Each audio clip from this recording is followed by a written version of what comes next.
नमस्कार, न्यूज मराठी 24/7 च्या विशेष बातमीपत्रात आपले सगळ्यांचे स्वागत। जागतिक युद्धजन्य परिस्थितीच्या पार्श्वभूमीवर पेट्रोल आणि डिझेलच्या दरात गेल्या 10 दिवसात चौथ्यांदा वाढ करण्यात आली। 15 मे रोजी 3 रुपये तर 19 आणि 23 मे रोजी प्रत्येकी 90 पैशांनी दरवाढ झाली होती। आता 25 मे रोजी पेट्रोल 2 रुपये 61 पैसे आणि डिझेल 2 रुपये 71 पैशांनी महागले। सलग दरवाढीमुळे वाहनधारक हैराण झालेत। आधीच असलेल्या इंधन तुटवड्यात ग्राहकांच्या खिशाला मोठा फटका बसतोय। तसंच या दरवाढीमुळे महागाई वाढण्याची शक्यता व्यक्त केली जाते। केंद्र सरकारच्या वतीने देशातील ऐतिहासिक 16वी जनगणना सध्या पूर्णपणे डिजिटल पद्धतीने सुरू आहे। गल्लीबोळात किंवा वाड्या वस्त्यांमध्ये प्रगणक मोबाईलच्या माध्यमातून घर गणना करताना दिसतायत। 1 मे ते 15 मे दरम्यान स्वगणनेची मुदत पूर्ण झाल्यानंतर आता 16 मे ते 14 जून या कालावधीत प्रत्यक्ष घर भेटीद्वारे माहिती संकलन सुरू आहे। कागद पेनाऐवजी प्रथमच मोबाईल ॲपच्या सहाय्याने जनगणना होत असल्याने ही प्रक्रिया हायटेक ठरते। शिरोली इथं आदर्श विद्यालयाचे तंत्रस्नेही शिक्षक सुधीर तुकाराम दसगुडे यांच्या मार्गदर्शनाखाली 34 विविध प्रश्नांच्या माध्यमातून घरगणना वेगाने सुरू आहे। या डिजिटल जनगणनेचा आढावा प्रतिनिधी दत्तू भगत यांनी घेतलाय।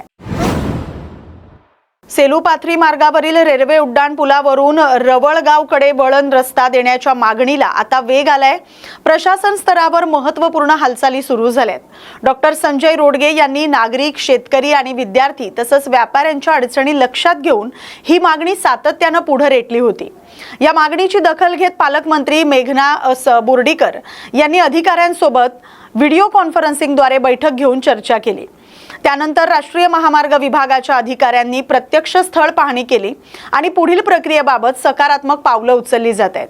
परिसरातील ग्रामपंचायतींनीही या मागणीला पाठिंबा दर्शवलाय। नागरिकांकडून निर्णयाचं स्वागत करण्यात येत आहे। श्रीरंग देवबा लाड उर्फ दादा लाड यांना कृषी क्षेत्रातील उल्लेखनीय योगदानाबद्दल पद्मश्री पुरस्काराने सन्मानित करण्यात आले। नवी दिल्ली इथं झालेल्या समारंभात राष्ट्रपती द्रौपदी मुर्मू यांच्या हस्ते हा पुरस्कार प्रदान करण्यात आला। शेती क्षेत्रात त्यांनी केलेल्या प्रयोगशील आणि प्रेरणादायी कार्याची दखल घेत केंद्र सरकारने त्यांची या प्रतिष्ठित सन्मानासाठी निवड केली होती। या सन्मानामुळे परभणी जिल्हा तसंच संपूर्ण मराठवाड्याचा अभिमान वाढलाय। त्यांच्या या यशाबद्दल विविध स्तरातून अभिनंदनाचा वर्षाव होतोय। कृषी क्षेत्रात काम करणाऱ्या शेतकऱ्यांसाठी हे मोठं प्रेरणास्थान ठरलंय।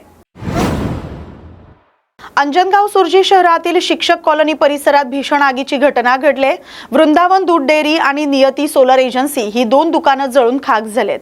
या दुर्घटनेत सुमारे 20 ते 22 लाख रुपयांचं नुकसान झाल्याचा प्राथमिक अंदाज आहे। मिळालेल्या माहितीनुसार वृंदावन दूध डेअरीतील डीप फ्रीजरमध्ये शॉर्ट सर्किट झाल्याने ही आग लागली आणि ती झपाट्याने शेजारील सोलर एजन्सी पर्यंत पसरली। या आगीत फर्निचर, इलेक्ट्रॉनिक साहित्य, सोलर उपकरणं आणि रोकड जळून खाक झाले। आगीवर नियंत्रण मिळवण्यात उशीर झाल्याने दोनही दुकानं पूर्णपणे भस्मसात झाली। या घटनेमुळे परिसरात आर्थिक नुकसानासह चिंता व्यक्त केली जाते। लागली दुकानामध्ये लागली। हा, कोणत्या दुकानात? डेअरी। हा, कशामुळे लागली नेमकी? काय शॉर्ट सर्किट झालं किंवा काही? तुम्ही होते का तिथं? मी नव्हतो। म्हणजे तुम्ही बंद होतं दुकान? मला झोपट दिसत आहे। दुकान बंद होतं का? दुकान बंद होतं। बंद नव्हतं। कशा दुकान आहे? दुकान डेअरी। किती वाजता लागली आग? दुपारी 1 वाजता। अग्निशामक किती वाजता आला मग? अग्निशामक 1 घंटा 1.5 घंटा लेट आला। सर्व विजल्यावर सर्व लोकांनी मदत केली। माझं रुपेश निलेश वालकडे। कधी लागली आग? आग 1 वाजता लागली। कशात लागली दादा? Short circuit. किती रुपये नुकसान झालं अंदाजे? 9 लाखाचं नुकसान झालेलं आहे। नागपूरमधील सिद्धेश्वरी स्लममध्ये मागील 20 दिवसांपासून वीज पुरवठा खंडित असल्याने गरीब कुटुंबाचे हाल सुरू आहेत। भीषण उष्णतेत लहान मुलं, महिला आणि वृद्धांना अंधारात दिवस काढावे लागतात। या परिस्थितीत उष्म्यामुळे एका 20 वर्षीय तरुणीचा मृत्यू झाल्याची दुर्दैवी घटना घडली। प्रशासनाच्या निष्काळजीपणामुळे यामुळे प्रश्नचिन्ह उपस्थित होतात।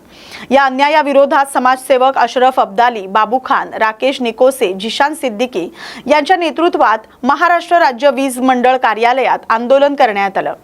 रहिवाशांनी तात्काळ वीज पुरवठा सुरू करण्याची मागणी केली है। सिद्धेश्वरी नगर जो स्लम बस्ती है वहाँ की लाइट काट दी गई है। अब ये किसके इशारों पे लाइट काटी गई है? ये पुलिस प्रशासन ने सचिन महल्ले को अरेस्ट करना चाहिए, अपने ताबे में लेना चाहिए और उससे पूछना चाहिए कि आपने यहाँ की लाइट काटी क्यों। जब हम उनके पास गए तो उसका कहना है कि भैया इनलीगल तरीके से ये लाइट जला रहे थे। लाइट आप ही ने दिए थे, फिर आपने काट दिए। अगर आपको लीगल तरीके से चाहिए तो आप इनको मीटर लगा के दो। उन्होंने मीटर के लिए हाँ भी बोला, इनको कहा कि इनके डॉक्यूमेंट्स लाओ। हमने इनका Aadhaar card, ration card, voting card वहाँ सबमिट किया, पूरी फाइल बना के दी। उन्होंने कहा 2 दिन में मीटर लगा के दूंगा। ये डिमांड भरने को तैयार है, 2-2 हज़ार रुपये बोले डिमांड आएगा। वो डिमांड भरने के लिए 18 लोगों ने पैसे भी भर दिए और अभी तक मीटर नहीं लगा के दिया। अब हम उससे जब कांटेक्ट कर रहे तो वो कहता है कि हमारे इधर जो ऑनलाइन फॉर्म भरती थी लड़की, उसके बाद डेथ हो गई है, वो है नहीं, इसीलिए लेट हो रहा है। आज उसके इस चक्कर में एक 20 साल की बच्ची जो प्रार्थना हुई के उसकी जान चली गई। आज हमारे बीच में हमारा एक छोटा भाई है, इसके भी दिल में छेद है, बेचारा आवाज़ उठाने, अभी मुझे पता चला इसके दिल में छेद है। आज अगर ये ज़्यादा जोर से आवाज़ नारे लगाता तो इसकी भी जान को खतरा। इतनी कड़क धूप में वो हमारे लिए बैठा है, खुद के लिए आवाज़ उठाने आया। सोचना चाहिए माननीय मुख्यमंत्री जी, पालक मंत्री जी, हमारे गडकरी साहब जी, मैं आपसे हाथ जोड़कर विनती करता हूँ, इन लोगों की आवाज़ सुनिए और इनको तुरंत मीटर दीजिए। मैं पुलिस प्रशासन से भी मांग करूंगा कि आप हमारे लिए आवाज़ उठाएं यहाँ पे। सर आप लोग खुद देखो ये कितने स्लम गरीब लोग हैं और आप लोग बोलिए कि हम लोग देख रहे किस, आप लोग सर वही बोल रहा, आप लोग आवाज़ उठाइए। आप लोग भी इस देश के नागरिक है और हमारी सुरक्षा के लिए सर आप लोग प्लीज़, आप लोग से भी मैं विनती करूंगा कि सब लोग मिलकर इनकी आवाज़ उठाएं और इनकी जो मूलभूत सुविधा, इनको लाइट और पानी का बिल, लाइट का कनेक्शन देना चाहिए और आने वाले वक्त में इनको रोड और गटर की जो सुविधा है वो भी मिलनी चाहिए। खानदेशाला संत बहिणाबाई चौधरी यांचा वारसा लाभलेला आहे। बहिणाबाईंच्या काळापासून खानदेशात खापरावर बनवलेल्या जाणाऱ्या पुरणपोळीला आगळी वेगळी चव आणि अनन्यसाधारण महत्त्व आहे। आजही उन्हाळ्यात खापरावरील पुरणपोळी आणि आमरसानं पाहुण्यांचं स्वागत केलं जातं। जसं खानदेश म्हटलं की केळी आणि वांग्याचं भरीत प्रसिद्ध आहे, तसंच खापरावरील पुरणपोळी देखील तितकीच प्रसिद्ध आहे। उन्हाळ्यात आमरसासोबत खापरावरील पुरणपोळी आवडीनं खाल्ली जाते। जळगाव शहरात ठिकठिकाणी खापरावर पुरणपोळी बनवून देणारी दुकानं थाटण्यात आलेत। प्रत्येक दुकानावर खापरावरील पुरणपोळी घेण्यासाठी ग्राहकांची गर्दी पाहायला मिळते। सध्या अधिक महिना सुरू असून या महिन्यात जावयाचे मानपान करून स्वागत करण्याची परंपरा आहे। घरी आलेल्या जावयासाठी खापरावरील पुरणपोळी आणि आमरसाचा खास बेत केला जातो। त्यामुळे या महिन्यात खापरावरील पुरणपोळीला मोठी मागणी निर्माण झाली आहे। 1 वर्षापासून कधीपासून व्यवसाय करता म्हटलं तुम्ही? हे आंबाचा सीझन झाला का मग येते मी। ते किती रुपयाला एक पोळी घेतली जाते मग? 80-70 प्रमाणे असं जसं आलं तसं। भाऊ तो आईला मदत करतो आहे, एक व्यवसाय तुमचा खापरावरच्या पोळीचा आहे। काय सांगाल किती रुपयाला एक पोळी विकली जाते? आम्ही तुम्हाला रोजंदारी सांगतो 80 रुपये पोळी विकतो आता आम्ही, तर आमच्या दिवसभरामध्ये 30 एक पोळ्या तरी विकून जातात। आता पाहिलं इथं गर्दी लागलेली आहे तुमच्याकडे पोळीसाठी। संध्याकाळी पण आहे का? काय म्हणता? पोळीसाठी तुमच्याकडे गर्दी लागलेली आहे? हो लागलेले आहे, आमच्याकडे नंबर लागावे लागतात, मग पोळ्या घेऊन जातात लोक। हे प्रत्येक सणाला असतं का? हे कसं आंबरा हे जोपर्यंत आम आहे तोपर्यंत आपण पुरणच्या पोळ्या, खापराच्या पोळ्या घेऊन जातात।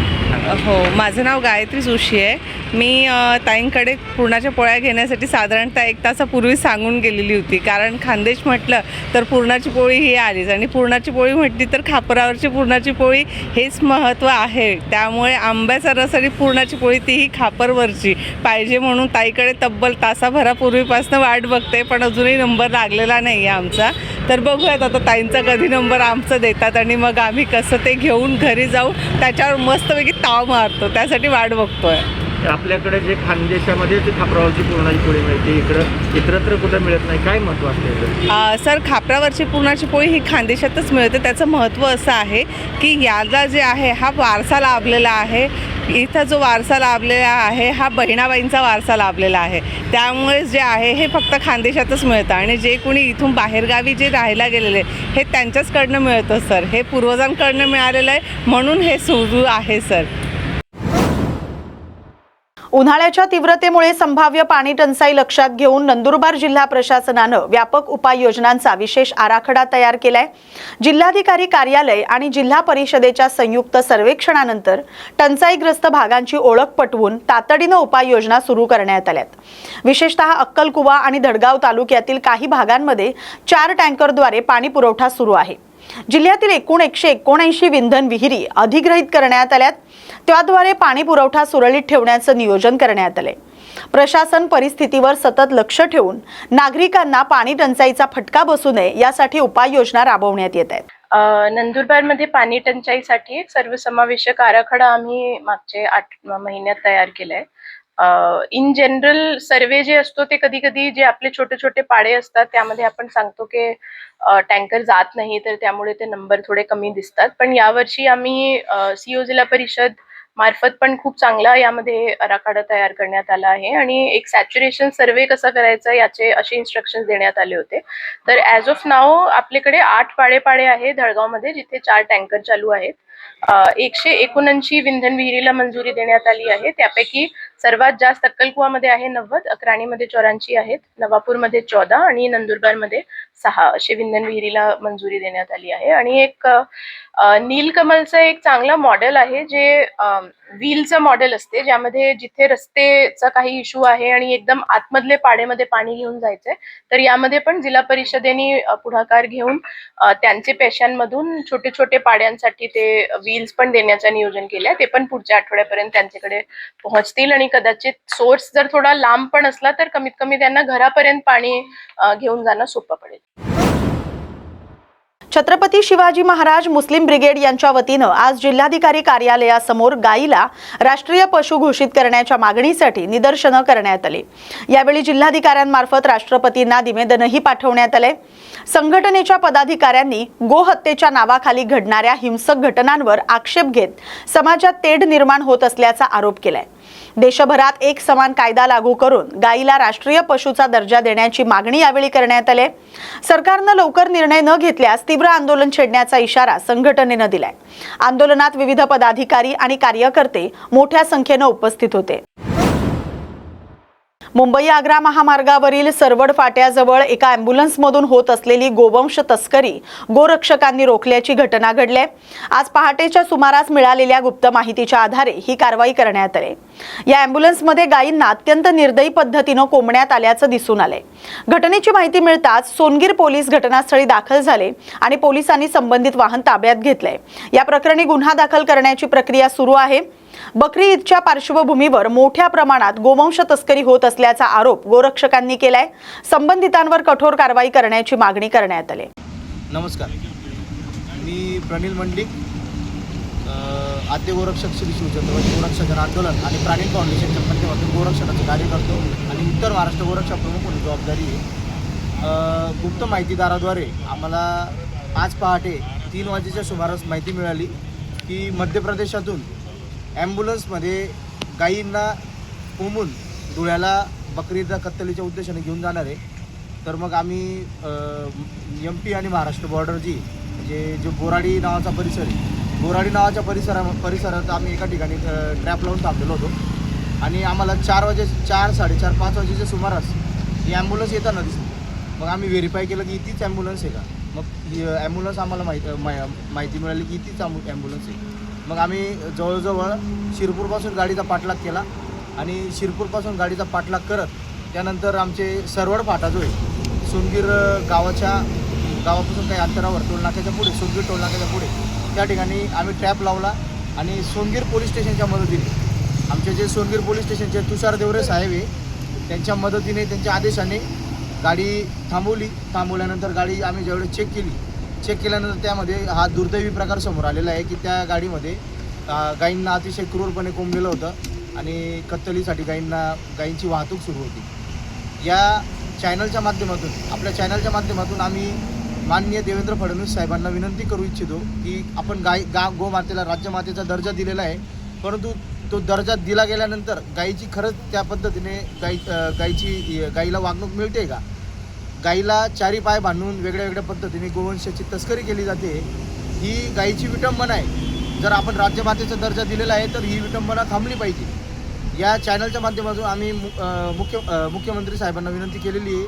त्याचप्रमाणे आम्ही धुळ्याचे जे माननीय नवनियुक्त SP विशाल आनंद तर सरांना देखील आमची विनंती आहे की धुळे जिल्हा हा गो तस्करीचा सर्वात मोठं केंद्र बनलेला आहे. गोरक्षक जीवाचं रान करून या लोकांना थांबवतात, पोलिसांच्या मदतीने थांबवतात, कधी गोरक्षक स्वतः देखील यांना थांबवण्याचा प्रयत्न करतात.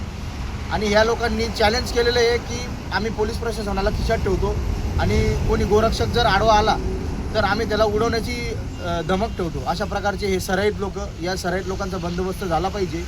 आणि सर्वात महत्त्वाची गोष्ट, ही जी ॲम्ब्युलन्स पकडली गेली आहे ही जनसेवेसाठी किंवा रुग्णसेवेसाठी ही या ॲम्ब्युलन्सचा वापर केला जातो. ॲम्ब्युलन्स आणि त्याच ॲम्ब्युलन्समध्ये गायींची निर्दयीपणे गायींची कत्तलीच्या उद्देशाने वाहतूक होत असेल तर हा धुळे जिल्ह्यासाठी नव्हे तर हा संपूर्ण महाराष्ट्रासाठी दुर्दैवाचा विषय आहे.